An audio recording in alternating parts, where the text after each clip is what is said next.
everyone, and welcome to the American Scouser podcast. I'm Gally, and I'll be hosting tonight. And with me from Wilmington, North Carolina tonight is Jamie. Jamie, how are we doing? All good here on a Thursday evening, folks. Have to be good after an afternoon like our Reds had. And Scott, also joining us from North Carolina tonight. This Northeasterner is outnumbered on this podcast by the folks from the great state of North Carolina. So, Scott, how are we doing? I'm doing great. Celebrating our win like it's a Saturday night, even though I have work at 6 a.m. Well, we all will, but for the next 60 minutes, we're not going to worry about tomorrow's work. We're just going to enjoy it. Sounds good to me. So, thank you to everyone who's joining us. We appreciate you here on our second weekly Thursday podcast. And this is not a post-match review or anything that we're doing for the League Cup. This is something that we are going to be bringing to you every week throughout the season. A midweek pod that will be a mixture of hosts and a potpourri of guests with all different types of topics and new segments, and hopefully a lot of interaction from you listeners. So we appreciate you very much for tuning in. We're going to get right to it here, guys. And we're going to start with the news of the week. We know the big match today. We're going to get to the Arsenal win and our trip to Wembley. But before that, I thought probably some of the best news of the week was earlier when it was announced that young Harvey was back in action. So back in full training with the big boys, with the club, miraculously, I honestly think at the midway point of this season, if he has a big impact the second half of the way, we might give the physios who got on the pitch in less than a minute and reset his ankle before the ligament damage happened, some player of the year awards. The comeback player of the year might be Harvey. In the same season, he had a dislocation on his ankle. To be 17 years old and have a body that feels like a teenager. But we're not going to sit here and talk about Harvey's boyish looks or his beautiful locks, but we are going to talk about our expectations. So, Jamie, I'm going to start with you. What are your expectations in the immediate term for young Harvey, and what do you see his role looking like down the second half part of this stretch of this campaign? Two excellent questions. Both they shouldn't be connected, really, should they? Like, after what just happened. By that I mean he shouldn't have a role in this second part of the season.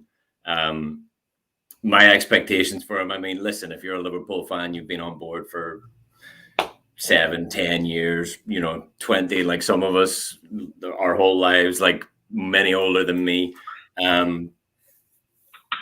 To curtail your expectations a little bit with these top young talents that we keep continuously bringing through, because we've been there. We've been there with Woodburn and Ibe, and I mean, you can name them all. But regardless, we do have some fantastic youth right now. It's ridiculous. So yeah, that does make me uncomfortable, the fact that he's being talked about as an option, considering the horrible injury he just got. But yeah, just to give Daz a quick shout out as well. We are going back to Wembley. Yes, lads. There you go. We're the greatest team Up in the Europe. Reds. Wembley. I have this feeling throughout this podcast. I'm going to ask questions. People are going to give answers. And then randomly, Jamie's just going to break out into song and remind everyone we're still going to Wembley. And there's no problem with that. No, I'm all for it. But I mean, yeah, look, Elliot, I mean, Scott Tallis, I mean, like, seriously, an injury like that, yeah, he's built like rubber bands and elastic and like made like a young gazelle and can run all day. What do you think? I mean, listen, that injury was absolutely horrific. I remember that game. They didn't even show replays because they didn't want the public really seeing that again.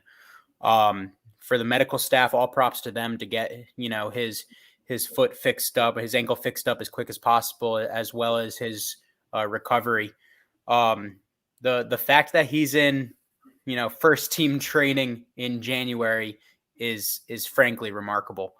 I think that Jurgen and his staff are going to be smart enough to kind of hold him back just a bit, even though Pep went in his press conference last week and basically said, how can you hold a player like that back when he was playing as he was in training, which is great to hear for fans. But I do think that the responsible thing to do is definitely make sure that his minutes are just eased back in. There's no reason for him to push himself until thank you for the shout out, Baz. I do appreciate that. And but yeah, well done to Harvey, well done for his work, and hopefully he continues on his recovery until we can start seeing him in games live. Yeah, I think the biggest piece for me is that he's back and that he's fit and he's playing with the first team, which adds the depth to the midfield that we really need. What I don't want to see is the overuse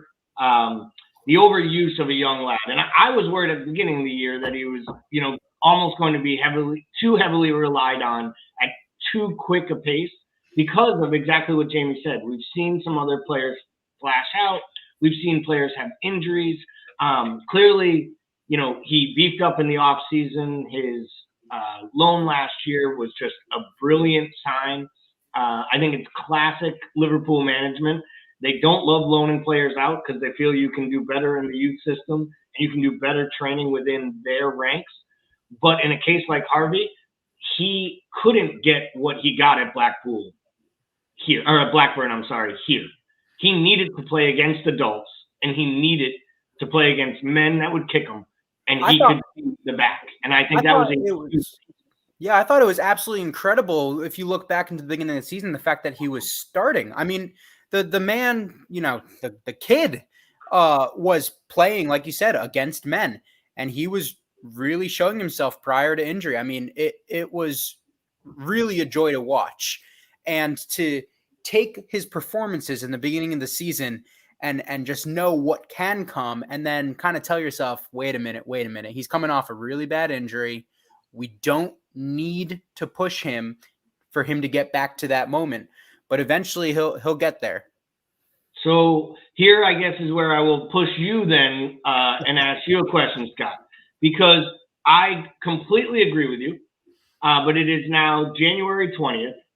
We are thin in the midfield. I know he's not fit today, and I wouldn't want him out on the pitch if he was. But we clearly need some reinforcement or some depth in different areas. And more importantly, it's not just the players we're missing.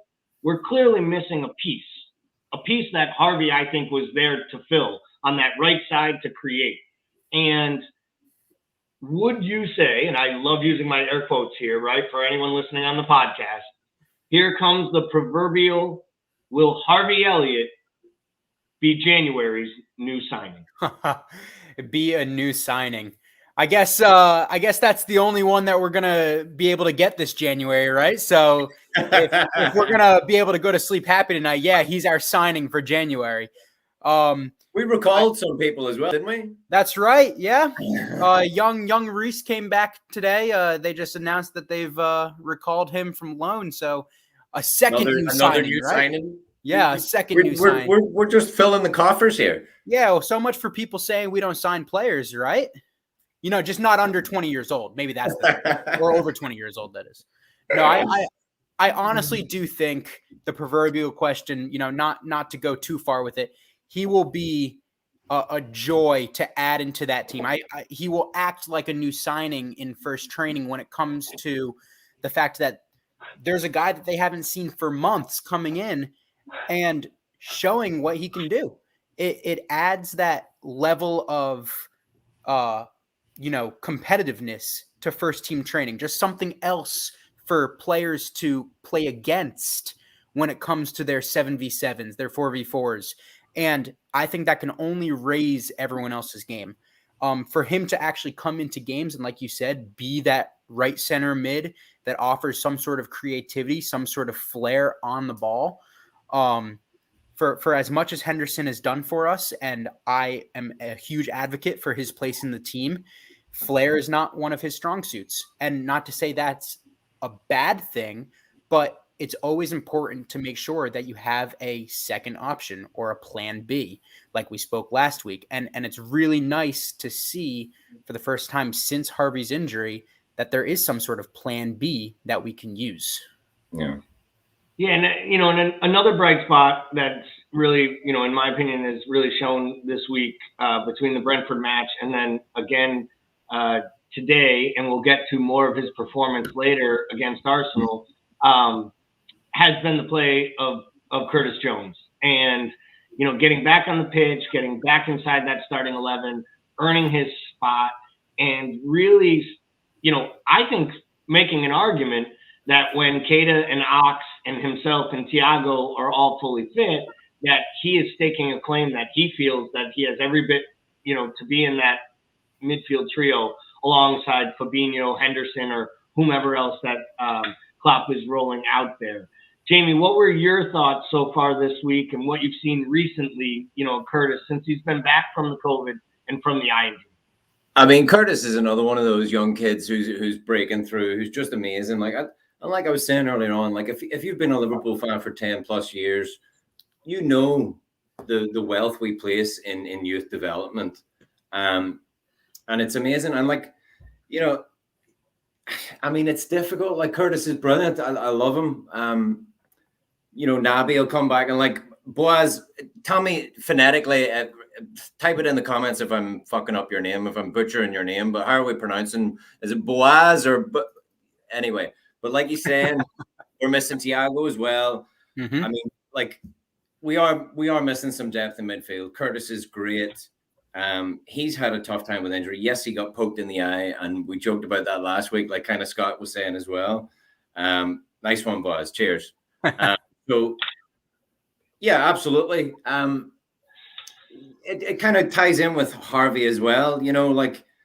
They're both great up and coming, but we should have a midfielder. And like we've all discussed, we didn't replace Genie. Let's not get over that. That's a reality. The man played 50-something games last season. And Naby Keita and Thiago and Hendo included can barely get 50 games together. You throw Ox in there. I know he's playing up front these days, but yeah, I mean, like Harvey Elliott, going back to the whole shebang here that we started off with, I love Harvey. He looks great. He looked great at the start of the season. If he'd ever got the injury, he probably still would have been playing and still progressing, which is the hard pill to take. But, these kids are playing great. Curtis is fantastic. Like today, I'm sure we'll get on to the game, but he was brilliant. Always loved his endeavor to go forward. Like he's cheeky. He's a Scouser at heart. Yeah, we're going to Wembley. We are going to Wembley. Hey, Jamie, let me join in on the idea about Curtis. I mean, today in our just playing for us today. There for the listeners that aren't on the podcast. Sorry, Scott. Daz O'Connor. Just in case you forgot, lads, we're going to Wembley. Anyway. We are going to Wembley. I think that the fact that we had 4 academy products playing today. We had Trent, Kelleher, Jones, and Gordon, and that youth that's coming in, that's able to step up, like you said, with the big boys, is incredibly impressive. And I think Jones is so unique because he's so different to anything that we've seen. And I'll pose this question to you guys: do you think Jones is the best dribbler from midfield that we've had maybe since Coutinho for several years?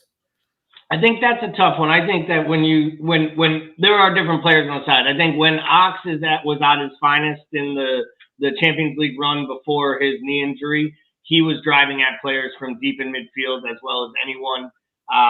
There's a subtle difference between those two, dribbling and driving through. Mm-hmm. Yeah, but he did dribble though. He took it on. He took players on. The other thing is I think we undervalue. That is probably Naby Keita's number one skill is dribble.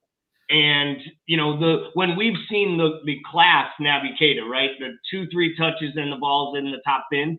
Right. It's usually him picking the ball up, taking on 2 defenders with a quick move and shooting. It's what made him a big player at Leipzig.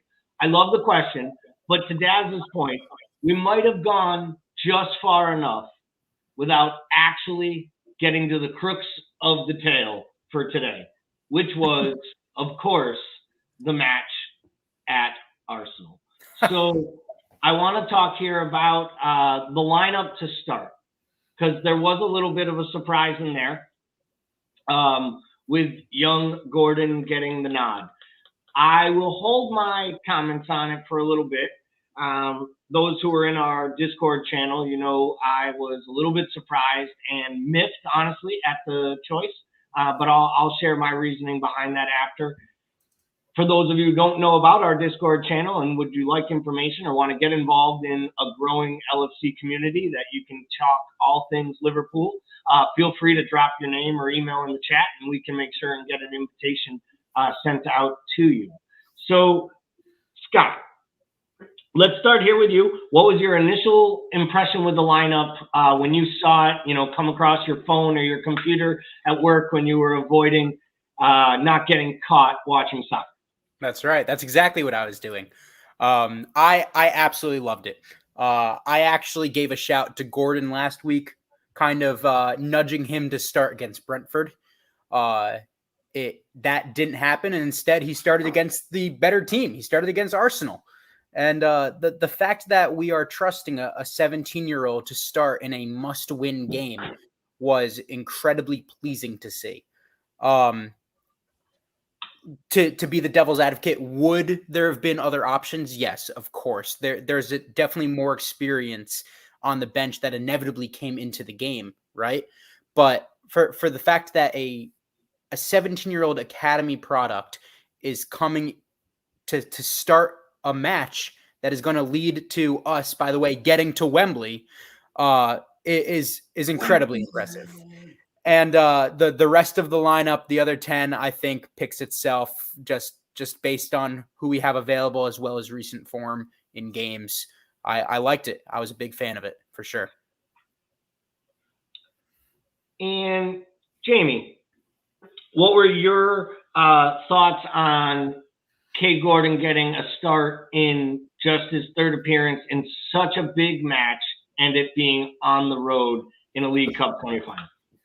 Excited, man. Excited. Like, put yourself in his shoes. He gets to start upside Bobby and one of the hottest properties in footballing world right now, not just in FIFA, in reality as well. I mean, Jota is just Diogo, man. I mean, I love him to bits. He like, I knew he was going to make an impact.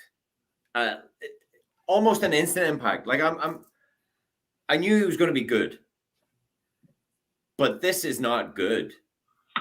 This is a headache. How good he is. Do you know what I mean? Like if Mo and Mane are in that lineup, Bobby's not getting in.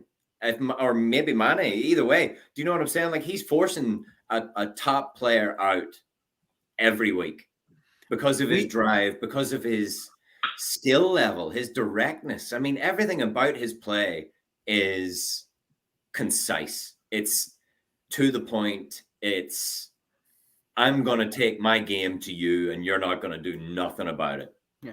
Jamie, great point. I think to add to it, you know, when we got Jota, I remember when it was announced, most fans were maybe reserved excitement, right? Right. We knew he was capable of playing well in the Premier League, but to take a step from Wolves to Liverpool is a significant jump, especially when you have the front three that we did. Mm-hmm. So we bought him maybe on the idea that he could complement the front three, that he could offer solace in, you know, maybe giving one a break, but he has forced his way in to basically a situation where it's a headache not to play him. You have to put him on the field, right? I mean, I don't. absolutely. Yeah, I think his play right now speaks for itself. I will say that I think when all four are back, I do believe we will see rotation with the Champions League. We're going to the League Cup final. We're going to have the FA Cup, hopefully, and a deeper run in that.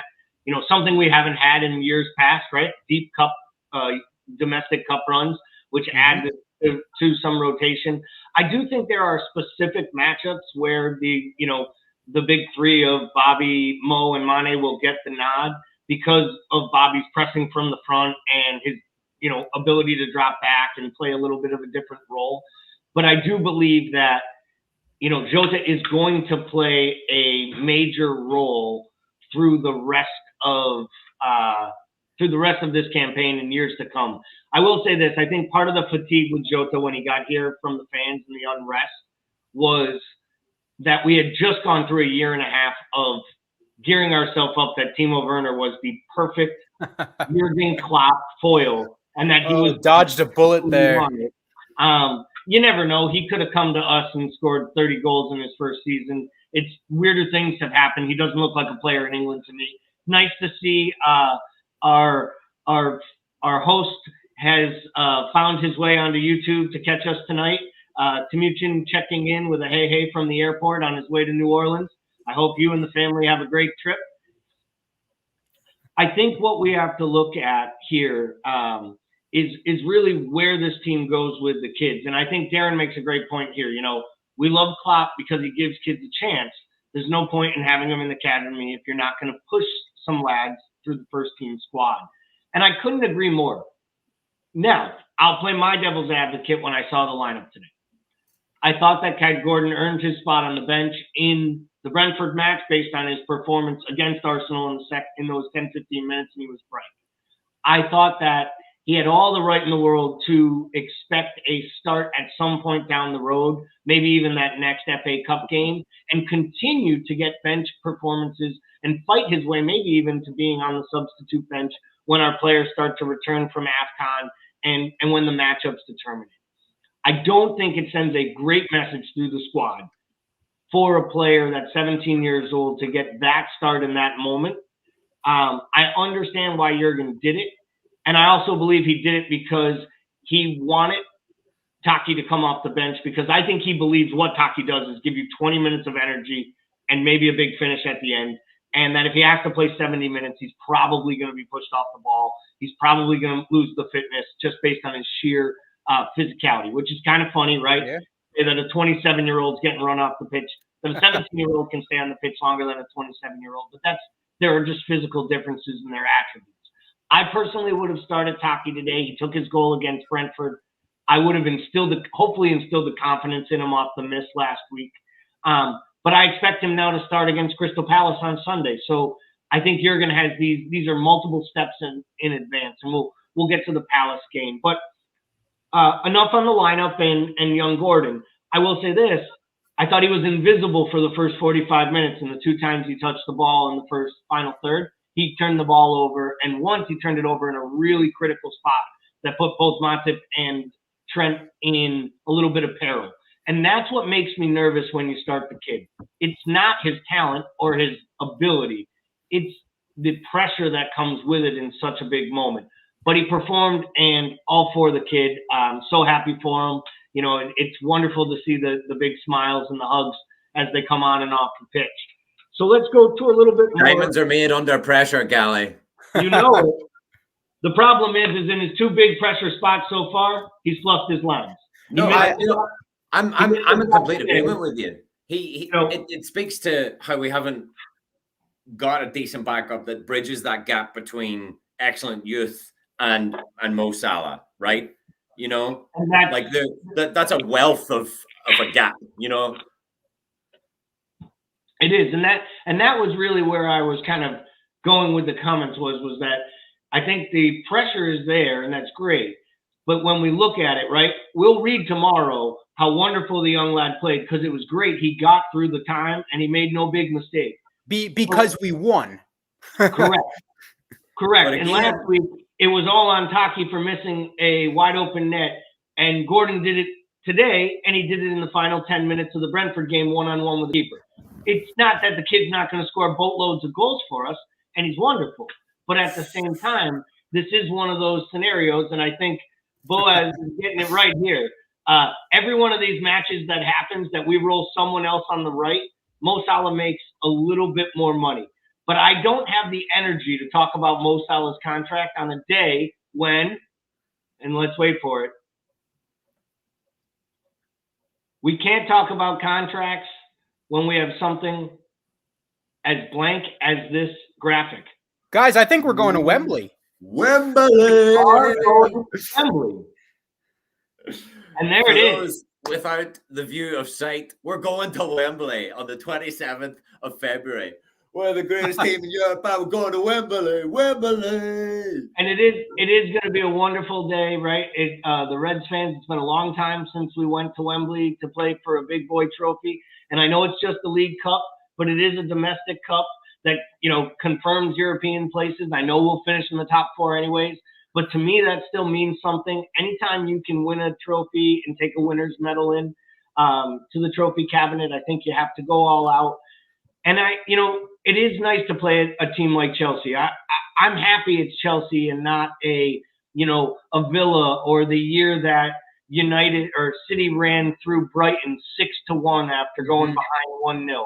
I'm happy we're playing a top side that's going to put out a quality European opponent. Hopefully it'll be a great day at Wembley, and our boys will bring home the trophy and the winners' medals that they deserve, because this team deserves more than 2 to 3 pieces of silverware in that cabinet for what they've been building. And this will go a long way. So let's talk a little bit here before we get off that Arsenal match about individual performances. Jamie, I'm going to start with you. Do you believe that Matip was taken off at halftime in a tactical situation for an injury, or possibly with an eye on Sunday, not having his best day, and maybe he can get, 90 in on Sunday because he only played 45 today? I mean, there's a little bit of truth in all of those. So actually, yeah, you've covered all my bases there. You've answered the question for me, Gally. Well done. But yeah, for those listening, Boaz is commenting here nonstop. He wants to talk about Fabinho. He wants to talk about the first one of the year. Let's go. We're going to Wembley. Chelsea's weaker now mentally than earlier in the season. But also Daz O'Connor, we all know Daz from the Liverpool Connection podcast, the ATX. Those guys done a great podcast with Ricky Lambert. I'm sure that was great. I've got it on my listening to-do list. But yeah, I mean, one last thing on Kai Gordon that Daz was saying. Daz made a comment that said something like, shows the faith that Klopp has placed in him. And I mean, if we're singling out people like Matip for the 45, I mean, I think, like I said, a little bit of all of those are true. Like he was definitely kept within an eye. Like he's probably one of those players that's in a red zone every week in, week out. Like by red zone, I mean, he's potential to get an injury anytime. Like you just don't know with him. You don't know whether he's going to make a 60-yard run with the ball. You don't know if he's going to fall over. I mean, I love him to bits, but probably you're right. He's been kept sort of match sharp with that 45. That 45 is enough. I think it's incredible, though. The fact that he's shown just the repetitive injury issues, the niggling issues that have happened throughout his entire tenure at Liverpool. And this season, we clearly see that they are managing him differently. They are definitely restricting, not just in important games, because in the past he's had to play those important games, even if it meant he wasn't fully fit or he was, feeling something at halftime, things like that. Now, I think there's definitely a change in how he's being managed that, today, for all intents, we don't know if he had an injury or not, right? If he did have an injury, obviously we have a player in Konate that's capable of coming in and giving Matip the rest he requires. If he didn't have an injury, well, why push it? We have a player capable of coming in and playing the minutes required. I'm playing 45 minutes, no problem. Exactly. Exactly. And then be able to go on and we have Crystal Palace at the weekend. And if Matip is the one picked, he's come off, gotten the rest he was required, done his job, and can go again. And I have no issue with that. I think that in terms of, individual performances throughout the day, I thought that obviously we can talk about those first 20 minutes. I thought Arsenal was really pushing us. I thought specifically down our right side. I think we can attribute that to maybe, Gordon maybe not coming back and giving Trent as much cover as he's normally, expecting from whoever plays out right.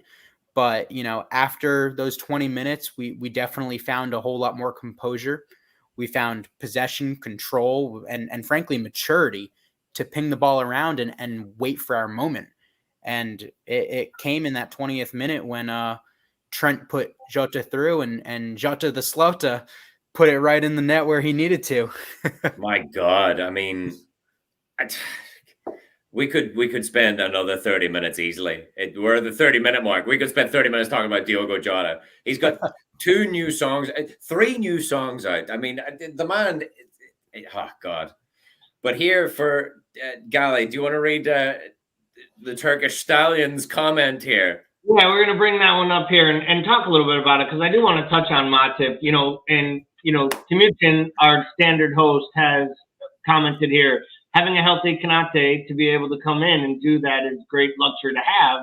This is where the depth pays off. And to his point, we talk about this a lot. Like, we talk about the depth of this squad and at what positions we have that strength. And I feel like center back is a position that we can really rotate.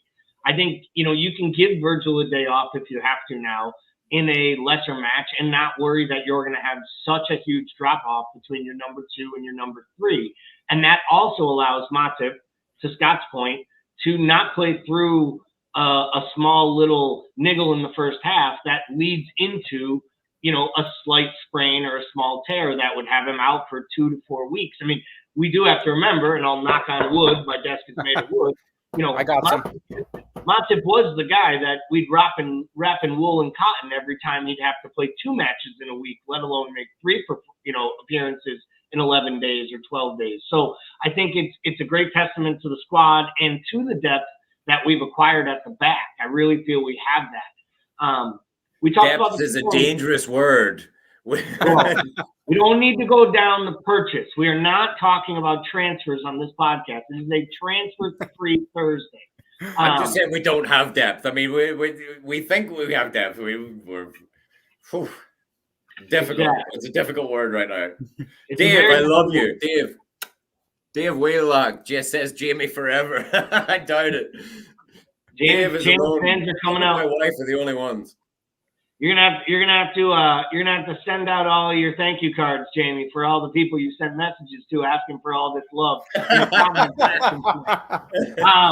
So let's touch on the second goal and the celebration, the moment. Right, it was still just 1-0.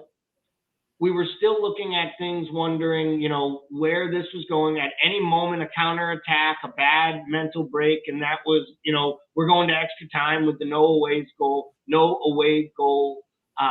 differential any longer in the League Cup. So the second goal was huge. So when you first saw it go in, did you think he was onside or offside? When you saw it in live time? I thought personally that it was onside. I thought just based on how Jota reacted and the fact that he was looking across the line as he was running, we have smart players. I thought that he was purposely staying on it, and inevitably that's how it ended up. I think the different question. See him hint. What did you think the call was going to be? Now, you know what? I was not surprised that the flag went up. When you see Jota running in on net with that much space in London, that flag's going up all day. Yeah. I mean, as soon as he gets it, right? That's the slip happens, right? And then it falls to Trent. Trent plays it over the top. Oh my word. Brilliant ball. And you're just thinking, don't you dare. Don't you dare. Don't you. Oh God. And you're the control that he had, bringing it down on the chest, which is now the second time in a row, because remember, that's how Xhaka got the red card. Very similar play when a ball over the top, Xhaka taking it control from his chest. For me, first thing I thought of was that Suarez goal when he took it down in his chest and rounded the keeper. Let's not get crazy. It was a beautiful goal. It was a beautiful, beautiful goal. That was a lob from 75 yards, which he took off his chest, off his left peg, and swooped it around the keeper got it in between the goalposts. Don't get me wrong. And throw him out with the trash, but we are not going to go there yet because I won't even put that as Jota's best goal for Liverpool. But it was an amazing finish. It showed his composure. What it showed more than anything is he has the confidence right now. That play was in his locker when he played for Wolves. That play is in his locker when he slips on the Portugal uniform. But the difference is he didn't have the confidence he has playing with the other 10 guys at Liverpool and in front of the Anfield crowd. You see a different player. Now, if I had to play next to Cristiano Ronaldo for Portugal, carry his luggage, carry his weight, and then tell him he looks good when he doesn't pass me the ball, I'd probably be frustrated and down tools too. I mean, Bruno pouts on the bench for Portugal. So no reason to talk about those dregs on a day where I would pay good money to see me and you line up alongside Cristiano Ronaldo. Two pasty white Irishmen with bodies like 15-year-olds, I believe you've been throwing that comment around. And I might be lying. That might be an exaggeration and a lie. But we're not going to talk about the scum on a day where we are going to Wembley. We are going to Wembley. Wembley. And to celebrate us going to Wembley, and my drink of the game day, an ode to Diogo Jota, I have a Portuguese port for the day, a nice wine, a little ode to him. Lovely. So, do you want a little factoid about Go ahead. port? I mean, my father's a fisherman. His father was a fisherman. I mean, we're Irish. It's in the blood. So port, right? Apparently, port was always passed to the left. And it was never stopped. Like the circle was never stopped. So you literally passed the bottle around until it got finished. Well, hey, if it's not allowed to touch the table, it's not allowed to touch nothing. It's constantly passed. If that coincides to some sort of spiritual way on how Jota keeps playing and passing the ball and getting it back, then so be it. Let that port keep on passing. I'll drink to that port.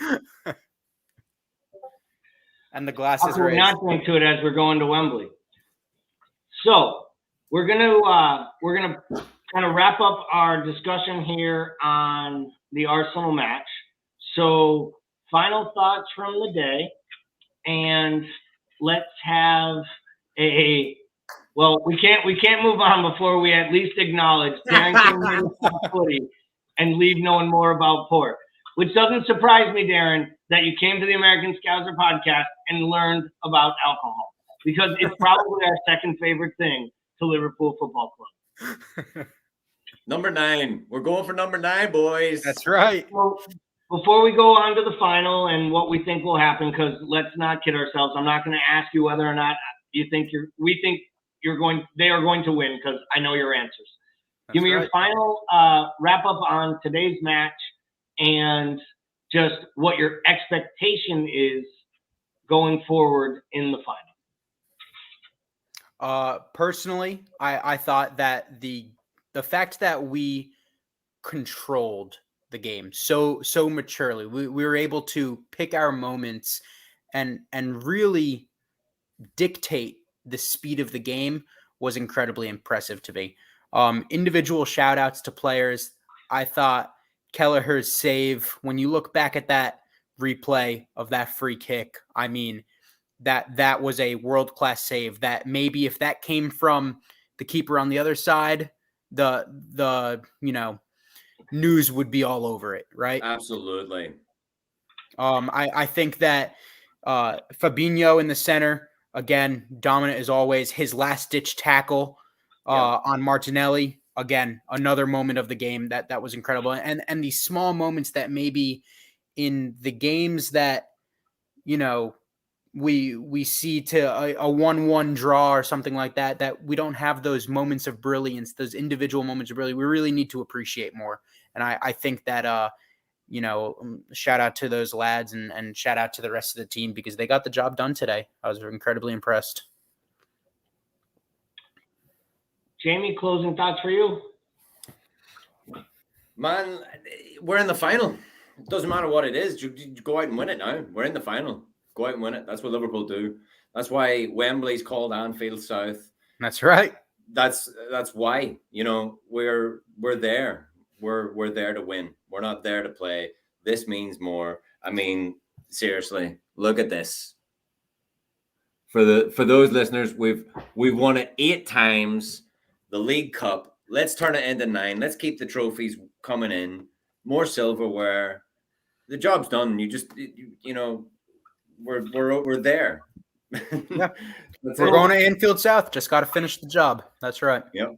So we take ourselves from, you know, opening up with the excitement at the beginning of the week of learning that Harvey was back and the squad was getting deeper, moving to the excitement of playing in the semifinal today, seeing those Arsenal fans that love to whine. I wish I had time to watch a little Arsenal TV after the match today to hear they complained about how this would have been different had the first leg been played at Arsenal first and the second leg was played at Anfield, because that always works out so well for them. Lads, my wine channel is not on YouTube.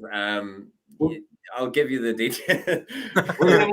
We're gonna move back. We're gonna move back from our reality and the euphoric celebrations, and we're gonna go now over to our weekly segment where we visit with our friend Ola, and we get our Ola Fantasy Fix.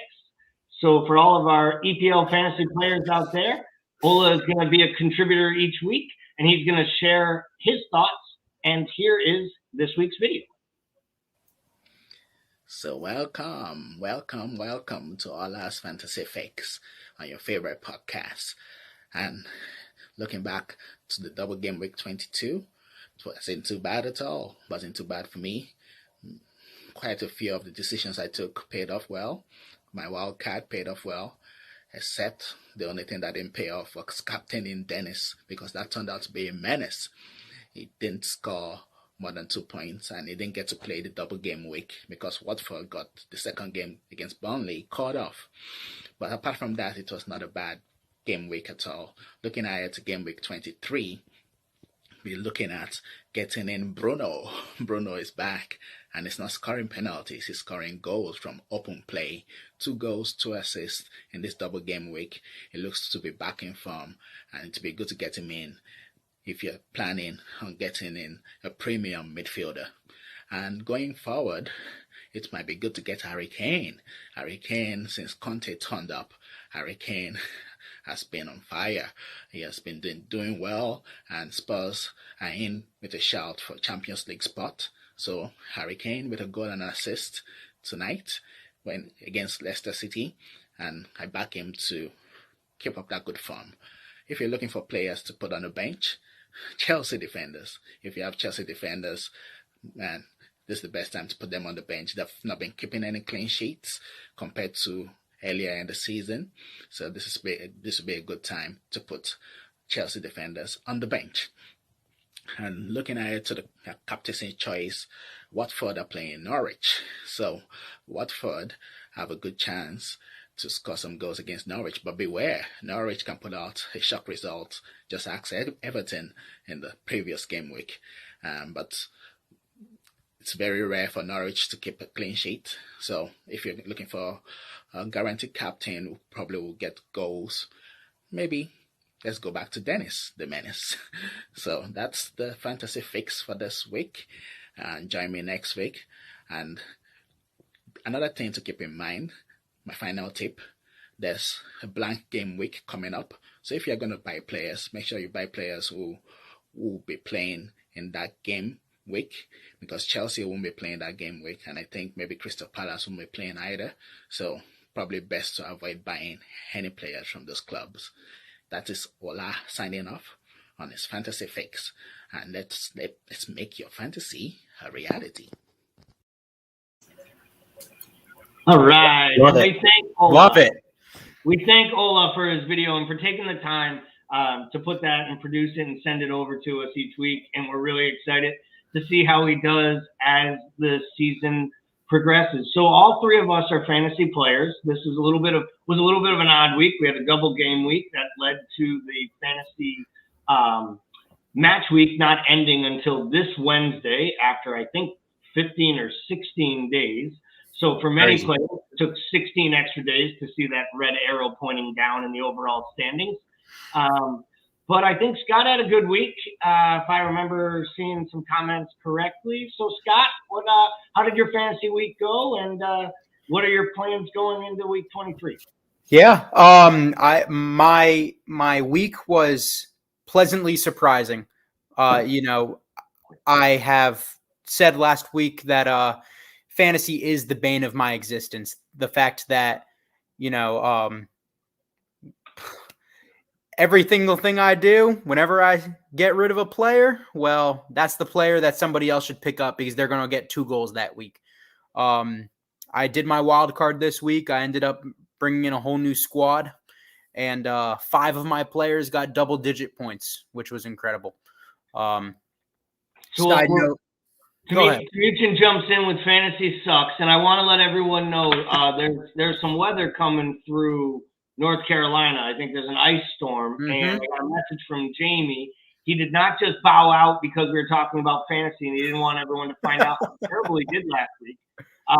Jamie got knocked off, so if Jamie has a chance, he'll jump back on here on the pod. But if not, you will just have to deal with the two of us for the rest of the time. Hey, I will say this, that's all right with me. I'll say this about the fantasy side of things. Tamuchin made the comment, fantasy sucks. That's usually his calling card when his week wasn't that great and Bickler's was good. I haven't checked the overall standings far enough down to see where Tamuchin and Bickler are landing. But we do. Does your thumb hurt from scrolling? Was that the case? Or? That was kind of I refused to hit the second page. I know the font is small, but here I thought we would bring up our table as we come through sitting out on after 22 game weeks. As you can see down there at the bottom of our graphic is me, Christopher Galley, sitting in 11th place. That would be just fine, and I'd be proud of that number, hovering around 100,000 in the world to 8.4 million. You feel good with that until you see that your wife is sitting at the top of the table and she's basically ranked 12,000 in the world playing amongst professionals. So yeah, it doesn't matter where I finish because I'm second in my own home. And I thought I made great moves. I too captained Dennis the Menace. He lost the game, played poorly.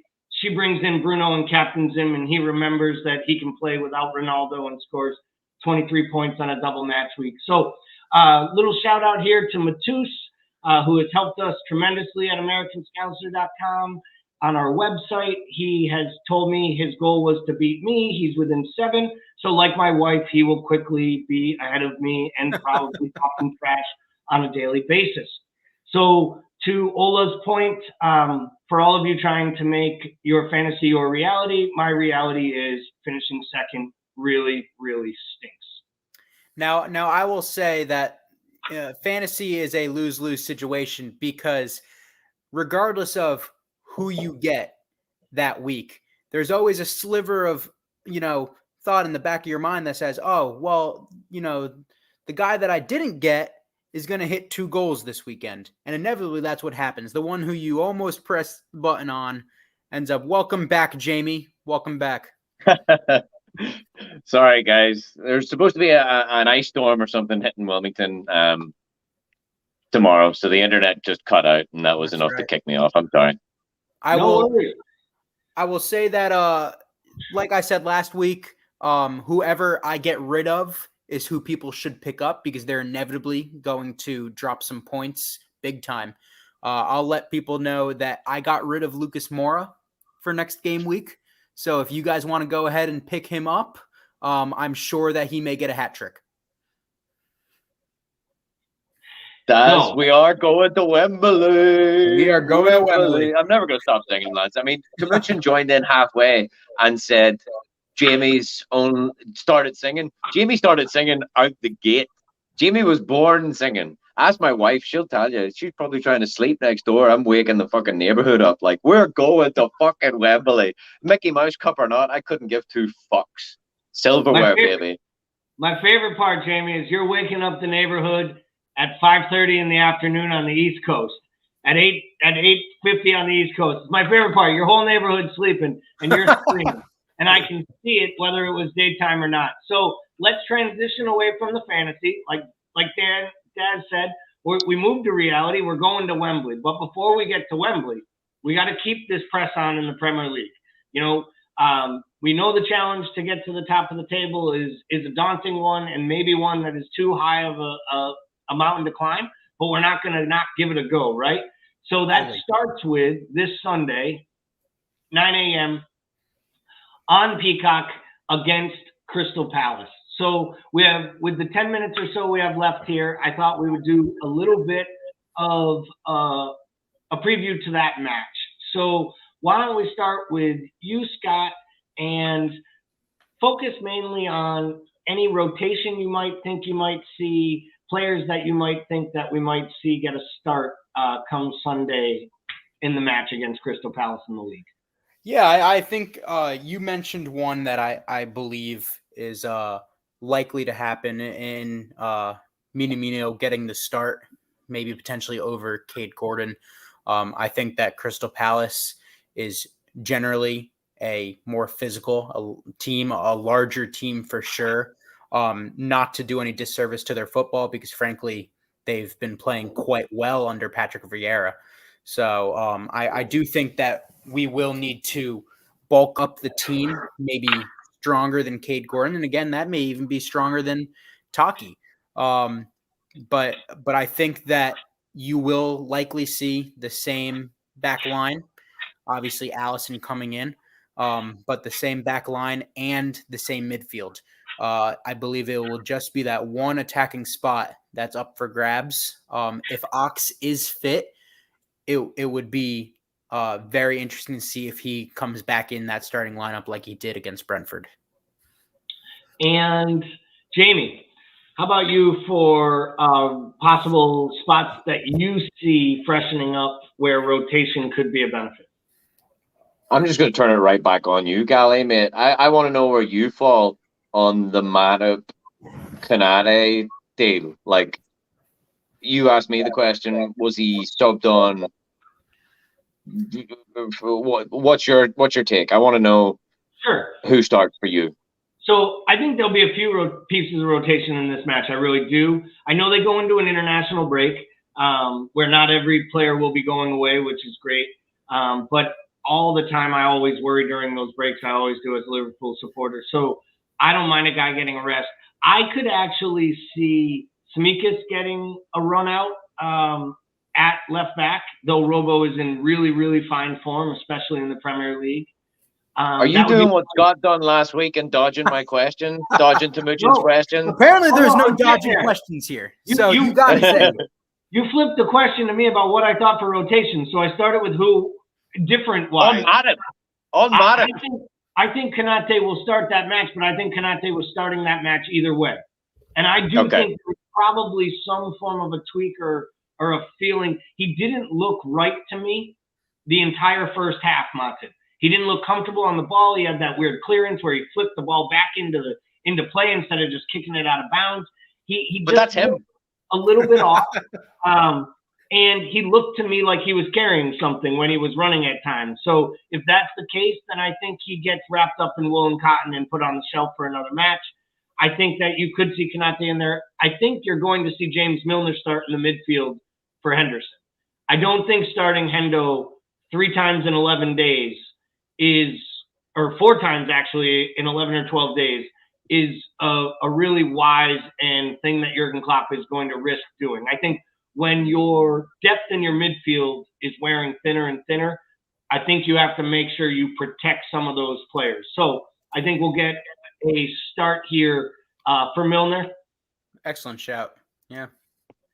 And I do believe for the first time on a podcast, Timuchin actually agrees with me.